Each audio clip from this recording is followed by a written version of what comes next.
Halo teman-teman, ini adalah jawaban live IG atas pertanyaan-pertanyaan dari live IG sebelumnya yang belum terjawab ya. Yang akan gue jawab di video-video seperti sekarang ini. Langsung gue share screen aja buat teman-teman ya. Ini adalah live IG yang sebelumnya yang belum terjawab. Oke, eh ada pertanyaan dari Pak Maestrol. PT Perorangan pakai dividen atau prefer co? Kalau pakai dividen itu kena pajak apa co? Jadi sampai sekarang masih belum jelas ya Pak Maestrol, apakah PTP itu pakai dividen atau pakai prefer. Kalau gua lebih berpendapat pakai prefer karena PTP itu modalnya tidak terbagi atas saham. Ciri-cirinya sama seperti CV. Kemudian PTP itu dapat PPh final 0,5% selama 4 tahun. Sama seperti CV. Jadi punya kesamaan seperti CV. Tetapi teman-teman yang bilang ini dividen juga masuk akal ya. Pertama, namanya aja PT ya, sehingga dia masuk ke perseroan sesuai dengan undang-undang perseroan gitu.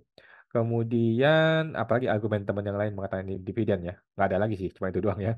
Nah, jadi gue berpendapat ini adalah prefer. Kalau prefer, maka tidak kena pajak dan direktur tidak digaji.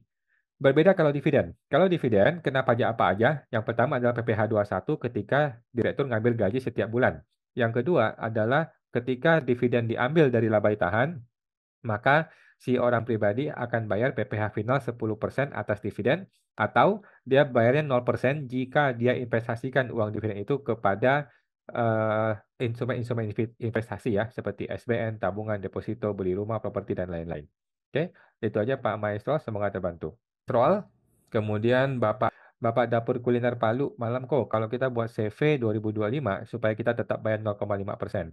Bagaimana dengan stok yang ada di OP? Apa dialihkan ke CV? Kalau iya, bagaimana caranya? Oke, cara pertama adalah ketika bikin CV, bilang ke notaris bahwa saya setorkan modal itu sebagian uang, sebagian barang.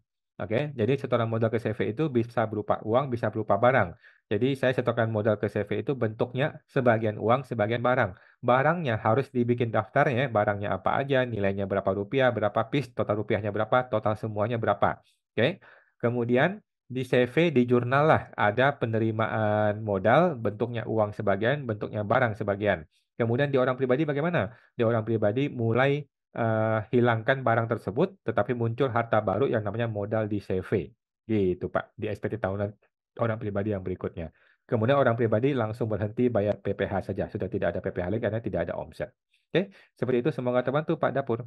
Pak Dapur Kuliner Palu. Kemudian Bapak Itchen, gimana cara ikut membership per tahunnya, Ko Awan? Terus harga membership per tahun berapa?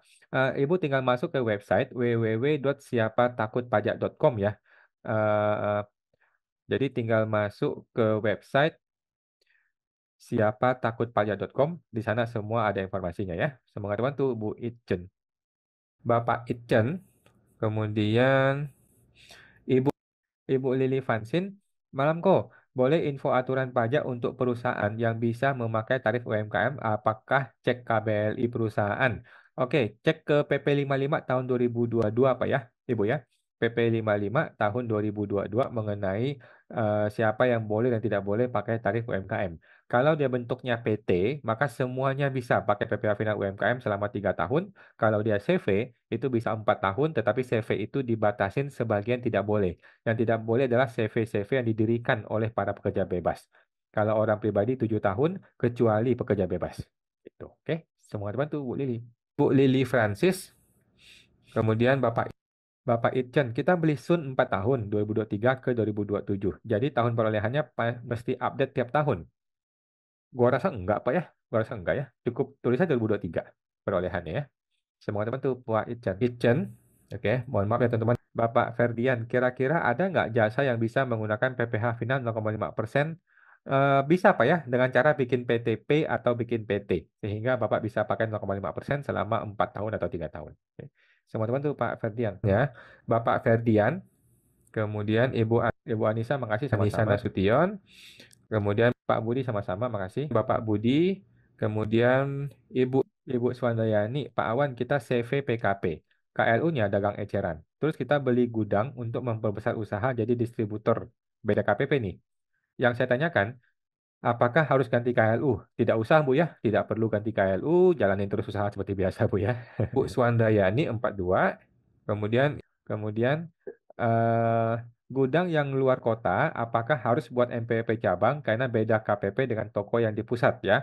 Menurut saya, menurut aturan itu perlu bikin cabang karena nanti bayar PPh final atas sewanya itu di KPP sana, gitu ya. Cuman gua lebih cenderung malas bikin MPP cabang, tuh sama aja uangnya masuk ke negara kan. Sehingga gua tetap lapor di induk, tetapi kalau orang KPP cabangnya datang ke toko atau ke gudang suruh bikin cabang, barulah kita bikin MPP cabang. Kalau dia nggak datang sih saya malas. Karena toh yang penting kita bayar PPh-nya, kita bayar di PPh induk gitu sih kalau saya ya.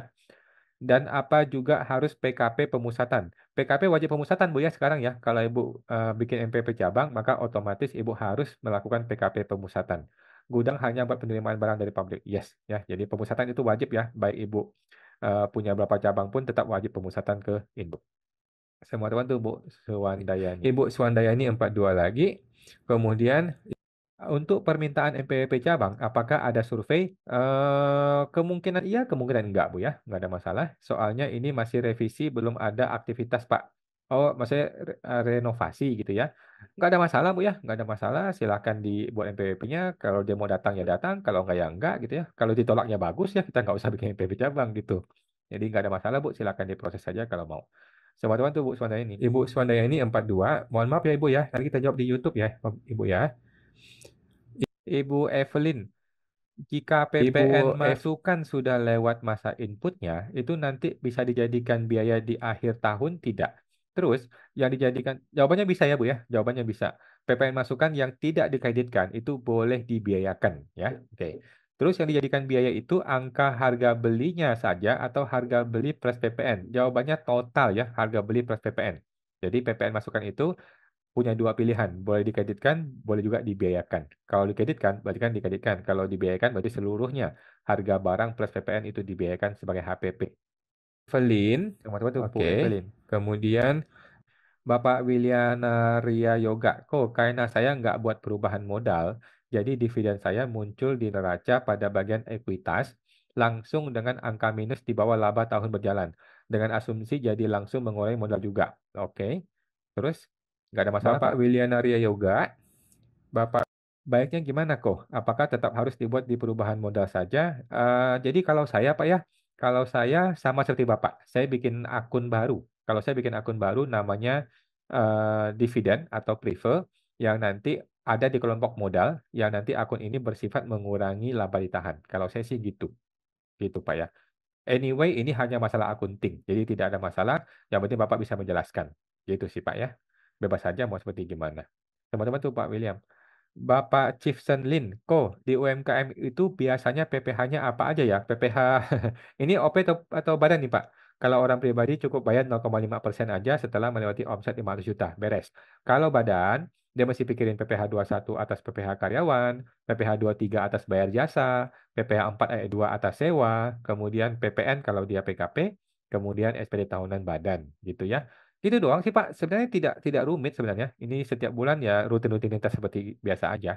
Yang agak susah tuh adalah pembukuan. Kalau dia badan ya. Kalau badan wajib pembukuan ya. Walaupun UMKM tetap wajib pembukuan. Itu yang agak ribet. Tetapi tuh anyway kalau dijalani dengan disiplin gak ada masalah. Teman-teman tuh Bu Chipsen. Pak Wiliana Ria Yoga. Ibu Chipsen Lin. Kemudian oke. Sudah semua ya teman-teman ya. Mohon maaf yang belum terjawab. Oke, teman-teman ya. Jadi sudah selesai. Kita akan live Instagram setiap hari Senin jam 8 malam. Teman-teman yang mau silakan bergabung dan kita akan jawab yang belum terjawab di video-video seperti ini. Oke, teman-teman, sampai jumpa lagi. Semangat teman-teman tuh.